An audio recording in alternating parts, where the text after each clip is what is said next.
Good morning, everybody. Welcome to episode 244. We're getting there really close. I think I said 244 yesterday. I was wrong. It was 243 yesterday. 244 today. It's hard to keep track of this stuff.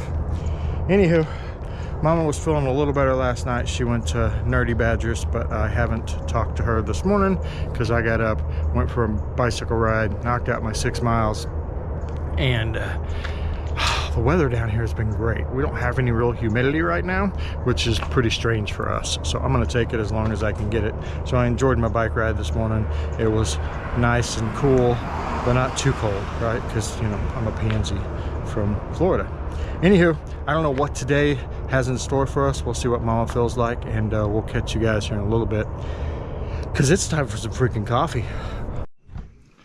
Hi guys, it's freaking nighttime. The day is over. And you want to know what we accomplished today? Nothing. We accomplished absolutely fucking nothing today. So Mama Badger's still exhausted. And I'm tired too. So we got up this morning and we just, you know what we did? We turned the TV on and we sat in our recliners all day. Now I can't say I didn't have my computer on my lap, and Mama had her computer on her lap, and there may have been a little work done, but for the most part, today was an absolute complete screw-off day. And you know, we don't take those very frequently, very often, but it was kind of nice. It was kind of nice. And you know, this whole week may end up being that way. We're just kind of too pooped to, you know, our plan was to sit down and make our plan for next year. We're so tired from this year that we're having trouble sitting down planning next year because it sounds so exhausting. Does that make sense? Anyway, that's kind of where we're at. So we're going to take whatever time it takes for us to recover a little bit and then charge at this like we do everything full steam ahead. But anyway, today's subject. I don't know what day, but here recently, because I saw the videos today, I guess Indian has announced their new motorcycles. Now, I bring this up because, well, first off, they did a horrible job, like, letting the rest of the world know that they were doing that. Like, I mean, when Harley releases their new models, it is everywhere, right? Indian, I didn't see shit about it.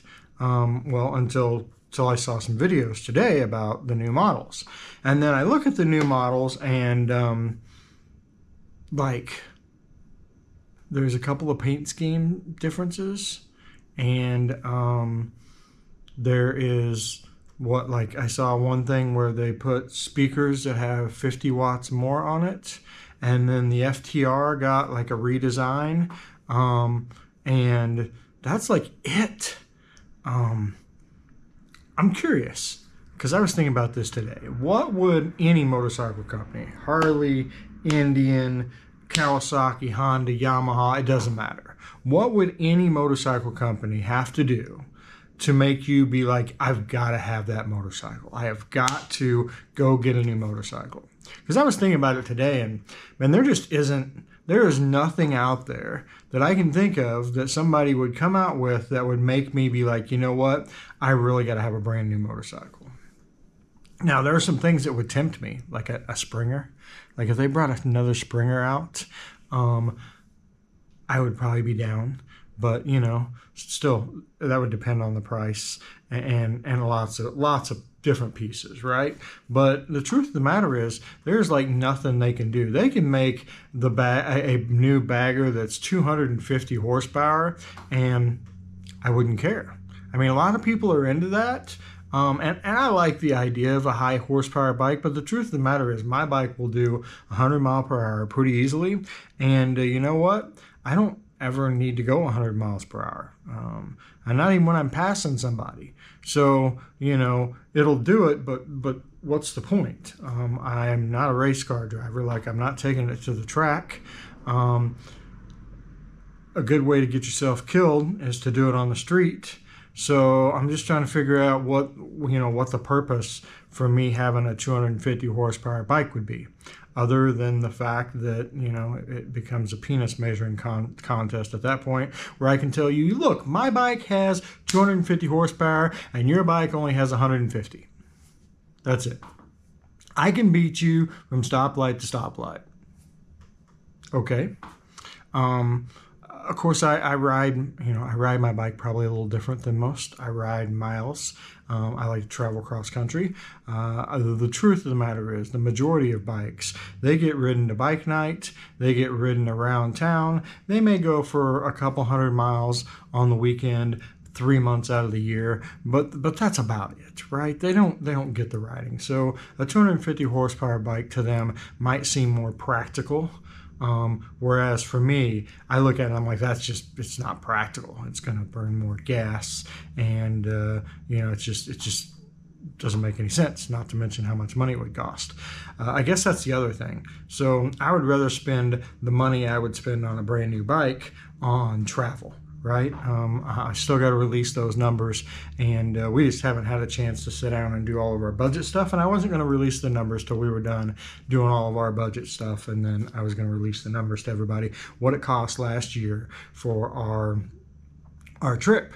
And this isn't the entire year. This is just from July to October.